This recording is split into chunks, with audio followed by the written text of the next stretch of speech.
दोस्तों ये वीडियो में हम देखेंगे सैलरी की अकाउंटिंग एंट्री आपको कैसे करनी है। अब जहाँ तक बात है सैलरी की तो कई बार क्या होता है कि सैलरी जो है उसकी पेमेंट तो आप अप्रैल मंथ में मीन्स अप्रैल मंथ में करते हो, लेकिन वो जो सैलरी है वो मार्च महीने की होती है। यहाँ पे हम जो एग्जांपल लेंगे वो अप्रैल और मई मंथ के लिए लेंगे।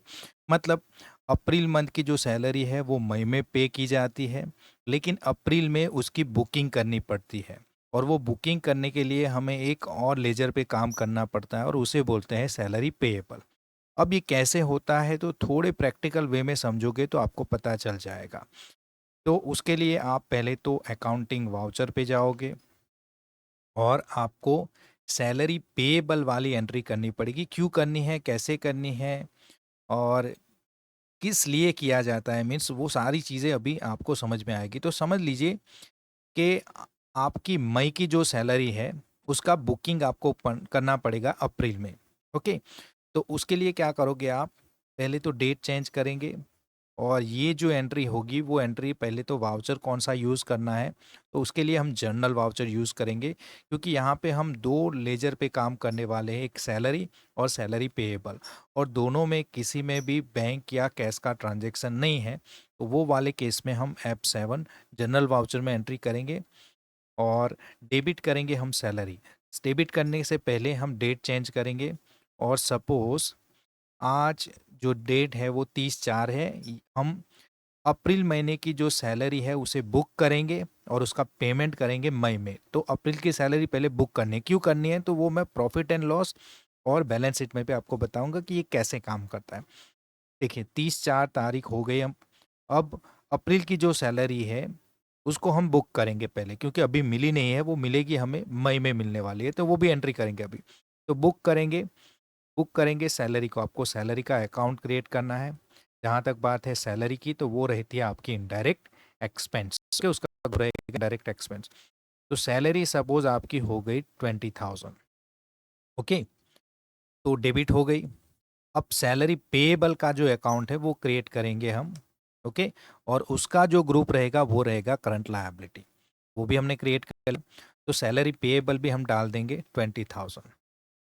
अब ये एंट्री की इम्पैक्ट क्या हुई है, वैसे ये सैलरी पेएबल ही समझाने के लिए मैं आपको ये एंट्री बता रहा हूँ, तो कई चीज़ें आपको बैलेंस शीट और प्रॉफिट और लॉस में नज़र नहीं आएगी।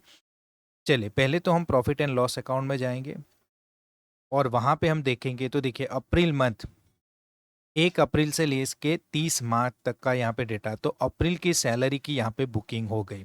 मीन्स जब भी आप प्रॉफिट एंड लॉस देखोगे तो अप्रैल की सैलरी यहाँ पे बताई जाएगी, भले ही उसका मई में पेमेंट होगा, लेकिन हमने एक बार बुकिंग कर ली, मतलब अभी पेमेंट नहीं हुई है। ओके, अब देखिए इसी के साथ बैलेंस शीट में भी अगर आप जाके देखते हो तो बैलेंस शीट में हमने एक लायबिलिटी खड़ी कर दी और वो है सैलरी पेएबल। ओके, तो सैलरी हमारी पेएबल है मई मंथ के लिए और 30 अप्रैल तक का ही डेटा बता रहा है। तो हमें करना क्या था कि हमारा एक एक्सपेंस, इनडायरेक्ट एक्सपेंस नज़र आना चाहिए प्रॉफिट एंड लॉस अकाउंट में, वो हमने खड़ा कर दिया अप्रैल मंथ के लिए। अब ये जब पेमेंट होगी इसकी, देखिए ये पेमेंट होगी तो इसके लिए हमें जाना पड़ेगा पेमेंट वाउचर में, आपको F5 प्रेस करना है। अब सपोज ये जो सैलरी है जो हमने अप्रैल में बुक की थी वो अप्रैल की सैलरी अब आपको 7 मई को मिल रही है, 7/5। ओके, 7 मई को मिल रही है, तो हमने डेट डाल दी कि 7/5 को अब इसकी पेमेंट हो रही है। तो अब यहाँ पे हम करेंगे सैलरी पेएबल, जो हमने लायबिलिटी खड़ी खड़ी की थी, सॉरी, तो वो हमने अब डेबिट कर दी। लायबिलिटी कम हो रही है, कितनी, 20,000। जैसे 20,000 डालेंगे यहाँ से कम हो जाएंगे, देखिए 20,000 कम हो गए। और पेमेंट हम कर रहे हैं बैंक से। ओके, तो बैंक से हम पेमेंट करेंगे, हमारा HDFC बैंक अकाउंट है तो उसे क्रेडिट कर देंगे 20,000। अब इसकी क्या, ये सारी चीज़ें हम छोड़ देते हैं। अब देखेंगे कि इसकी इम्पैक्ट हमें प्रॉफिट एंड लॉस और बैलेंस शीट में। तो देखिए पहले तो हम क्या करेंगे, ये जो भी आपका प्रॉफिट एंड लॉस अकाउंट है ये तो अप्रैल से लेके 7 मई तक का अकाउंट है, लेकिन अगर अप्रैल ही कंसिडर करेंगे, ऑल्टर F2, और अप्रैल महीने का ही अगर डेटा देखना है तो अप्रैल महीने का अगर प्रॉफिट एंड लॉस देखोगे तो देखिए अप्रैल महीने में सैलरी हमारी 20,000 एक्सपेंस बता रही है, लेकिन वो तो हमने बुक की थी और उसकी जो पेमेंट है वो पेमेंट हमने कब की, पेमेंट मई में की। तो अब ऑल्टर F2 करके हम मई का डेटा भी देख लेते हैं। देखिए, मई में आपको सैलरी नज़र नहीं आएगी, भले ही पेमेंट मई मंथ में की है, लेकिन सैलरी में जो बुकिंग हुई थी उसके हिसाब से ये दो तरह की एंट्री करने से क्या होता है कि अप्रैल की जो सैलरी है वो अक्रूड बेसिस पे थी, मीन्स वो महीने की थी लेकिन मई में मिल रही थी, फिर भी अप्रैल में ही बता रही है।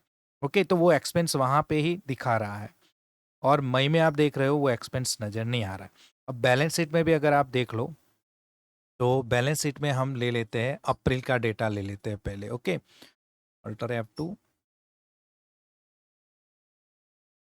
अप्रैल का डेटा आप ले लोगे अगर तो देखिए सैलरी पेएबल हमारी लायबिलिटी थी अप्रैल महीने में। ओके, अब उसे मई में देख लेते हैं और देखिए सैलरी पेएबल तो हमारी लायबिलिटी खड़ी थी और बैंक अकाउंट भी हमारा कितना था, 40,000 का था। आप देख सकते हो यहाँ पे बैंक में भी हमारा बैलेंस 40,000 था अप्रैल के लिए। अब मई में देख लेते हैं इसे,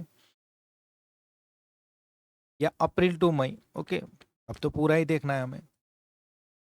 अप्रैल टू मई हम देख लेंगे तो देखिए यहाँ पे सैलरी पेएबल कहाँ पे है? नहीं है सैलरी पेएबल। ओके, मीन्स अब सैलरी पेएबल कोई बचा नहीं है, हमारी लायबिलिटी कंप्लीट हो चुकी है और बैंक अकाउंट भी आप देखोगे तो 20,000 की हमने सैलरी दी थी तो वो 20,000 कम हो चुका है।